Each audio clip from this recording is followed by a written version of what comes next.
Hey there everybody, welcome to Life on Turkey Lane. I'm so glad you're here. Have you ever ended up with a bunch of bananas that look like this?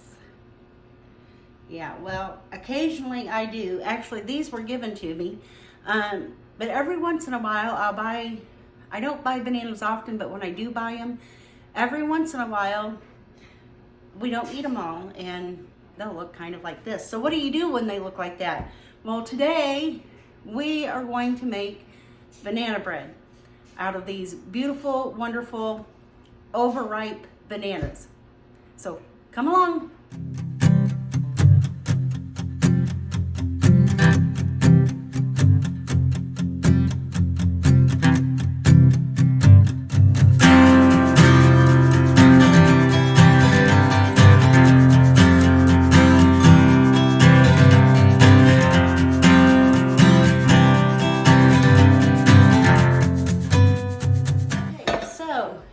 For our recipe, and I will be sure to put the recipe in the description box below, but for our recipe, of course, we're going to need some flour. And I'm making the batch calls for 4 overripe bananas, but I have 6 overripe bananas here, so I'm gonna make a batch and a half, just so we can use all these up and there's no waste. So, but for a single recipe, we're gonna need 2 cups of flour and a few other things. And I will be sure to post my recipe in the description box, just one batch. So that way, if you have some overripe bananas at your house, you can follow the recipe and make some of this delicious stuff yourself. So what we're gonna do is go ahead and measure out the sugar and the butter and get that mixing in the KitchenAid. Now, this recipe calls for softened butter, but I didn't get my stick of butter out long enough ago, and so I'm going to put that in the microwave for just a little bit, and we'll kind of soften it some for maybe a little bit less than 30 seconds, and we'll get it in the bowl here with some sugar, and we'll go from there. Okay, so I over softened my butter just a bit and ended up melting it, but it should be okay here. And we're just going to get it in the bowl. Now this recipe calls for 1 stick of softened butter, but we're using a stick and a half, like I said, because I had a little bit of extra bananas, so we're just going to go ahead and use them all up.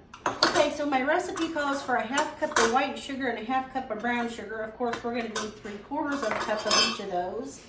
So let me get my 1/2 cup measure out here.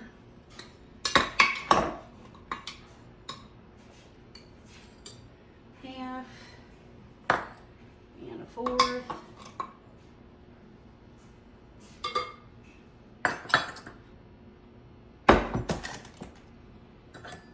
And then I need a 1/2 and a 1/4 of this. And I'm not packing this too firm in there, just I'm going to need 3/4 a cup. And I'm wondering if you know that you can actually, if you're out of brown sugar, you can make your own brown sugar.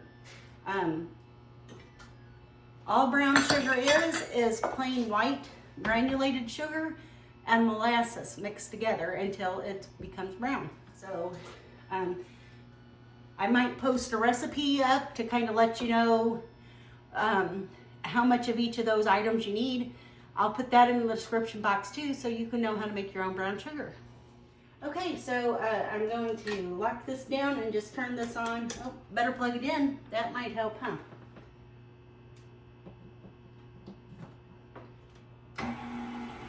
Start that on slow so we don't slosh things everywhere. And we're just going to let that mix together while we get our flour mixture ready here. Got my other bowl here. And now I'm going to need 3 cups of all-purpose flour.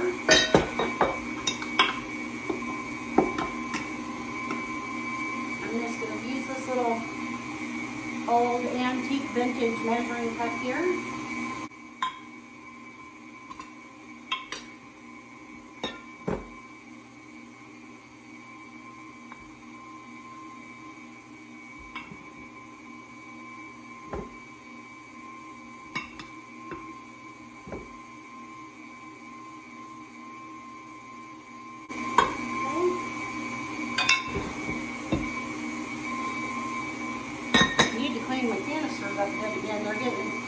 time we use the flour, it kind of gets on the rim there and makes a mess.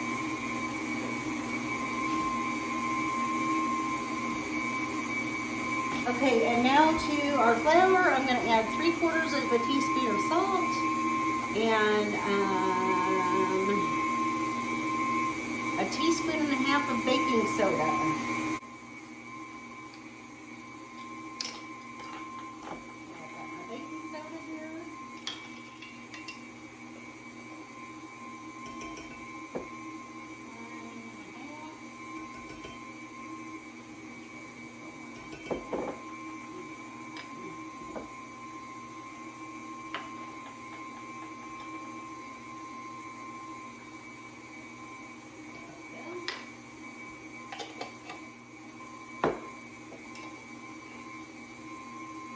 And I'm just going to mix that together with a fork.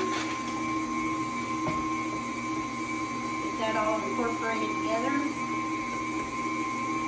Kind of aerate that flour just a little bit.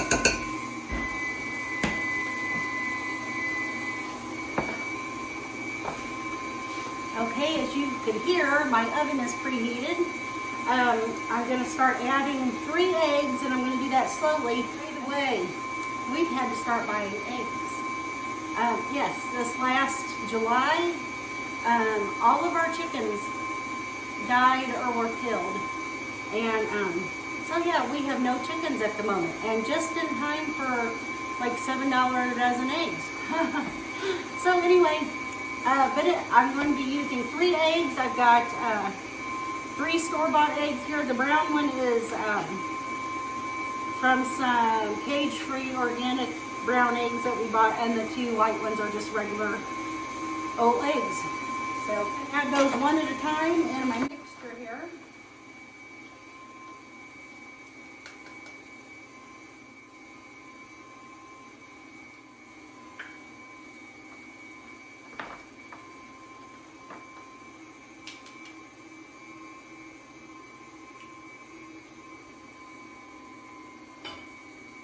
Now be careful if you do it like I do, not to get any eggshells in your mix. You might want to break it into like a little dish, like your measuring cup here.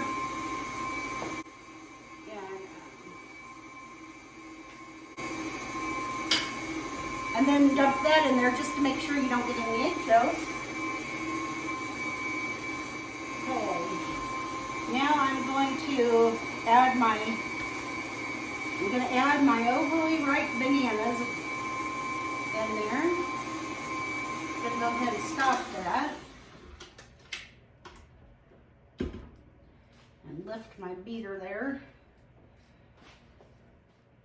And I'm just going to add them right in the bowl. I'm not going to smash them up because the mixer, now if you have a hand mixer that you're doing with this, you might want to go ahead and smash them up good and break them up. But with this big old fancy KitchenAid gadget here, I can throw those in their hole and they smush up just fine without that extra step. It'd be good to get these off the counter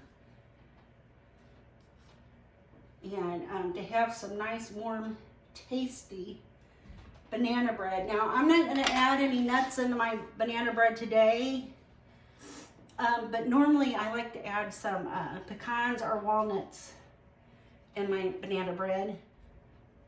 Okay.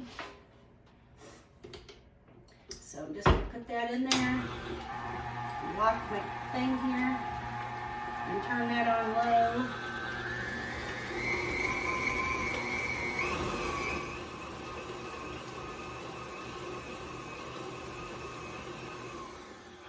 Okay, and those are so ripe that made really short work of that. So let me get rid of these peels.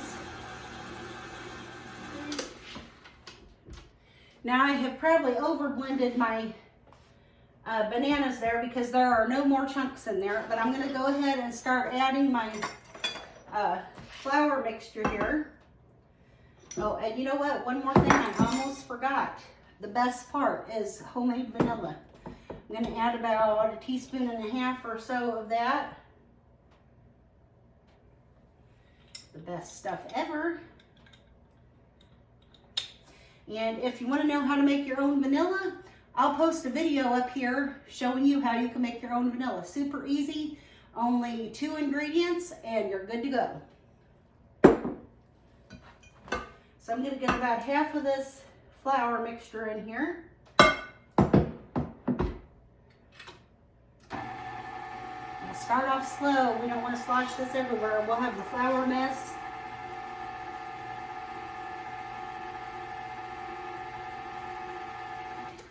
Okay. Add the other half in.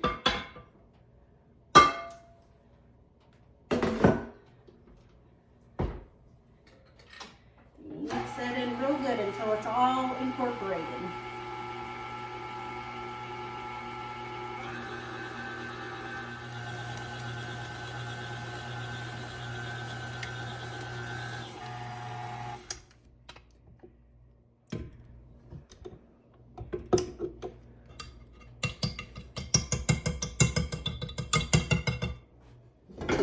Okay, there we go. Our batter's all mixed up.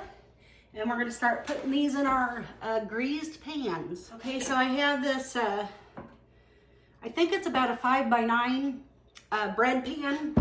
And we're going to use that for the loaf. And then I've got a muffin pan over here that we're going to do some muffins in. And I'm going to take the easy way out and I'm going to spray this with some cooking spray.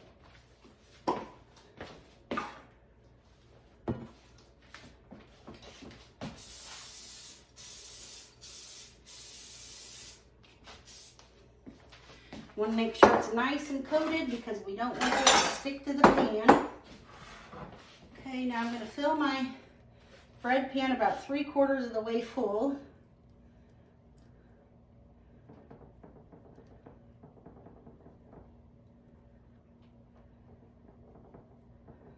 Okay. Very good. Smack that down there. I'm going to go ahead and spray my muffin pan.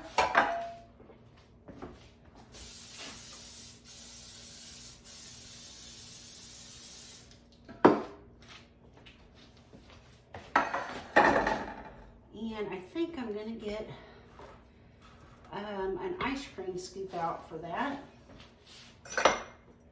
Okay, well I know I have an ice cream scoop around here. I have more than one, as a matter of fact, and I can't find them. So we're just going to use this 1/3 cup measuring cup. And I'm going to go ahead and give it a quick spray with some cooking spray. And that will just help my batter kind of slide out of it.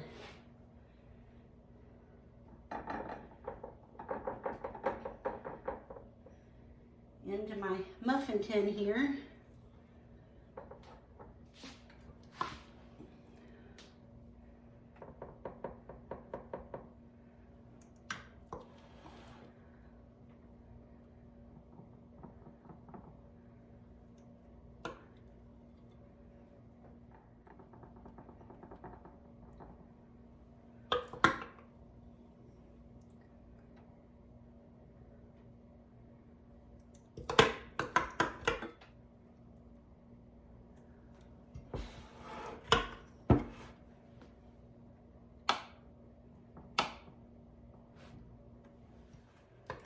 Okay, we'll get those nice and full. And then the rest of it I'll go ahead and scoop into my bread pan here.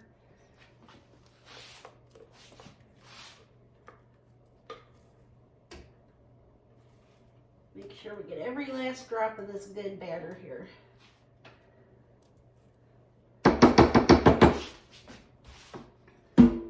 Okay, we're gonna get this batter into our 325-degree oven. They're gonna cook for about an hour. The muffins will be less than that, and I will take them out sooner. I'll make sure to check them with a fork or a toothpick or something like that. And when they're done, we'll pull them out, and then I'll get the bread out after that. But let's get them in the oven.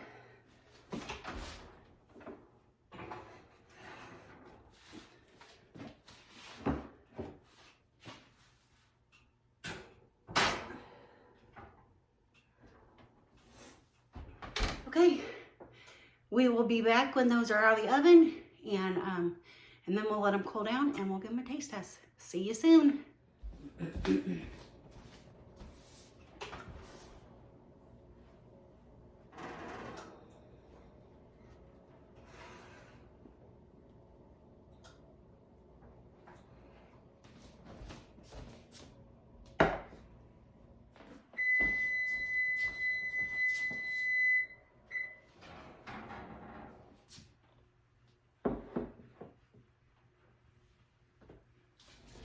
Okay guys, so our banana bread is finished and I've let it cool down a little bit, so let's get a slice and give it a try.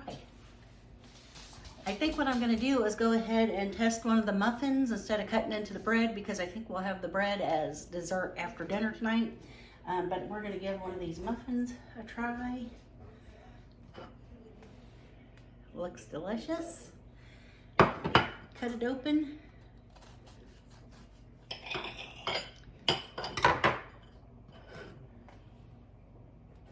It's nice and moist. I can tell when I cut it that it was nice and moist, so let's give it a taste.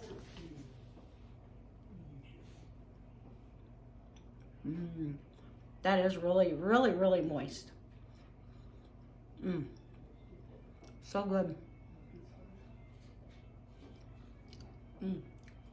So thankful right now for those free bananas. So anyway, guys, if you've got some bananas laying around the house that's getting a little bit on the older side, or, you know, a little too ripe, try this recipe and make yourself some delicious banana bread.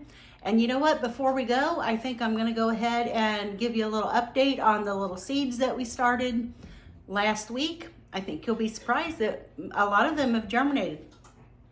So let me take you into our little room there and show you those. And I'm gonna take another bite of this though.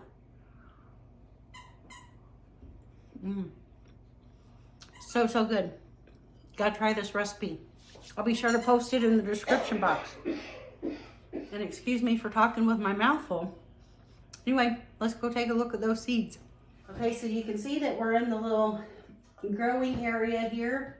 And I think you'll be surprised, there's only, I started another 2 cups. I had 2 other little cups to fill with soil and put some seeds in. Those was just a couple days ago, so they have not germinated. But for the most part, let's see, we got 1, 2, 3, 4 of our little cups here that has germinated. As you can see, we've got basil in our little teapot. There's a lot of starts there. I think most likely I will be thinning those, and I'll get several different plants off of that. Let's see what else. I'm not sure what's in that pot there, but we've got a few starts in that one, some starts in that one, and a few in that one. So yeah, so there's a little update on the plants. They're doing really good.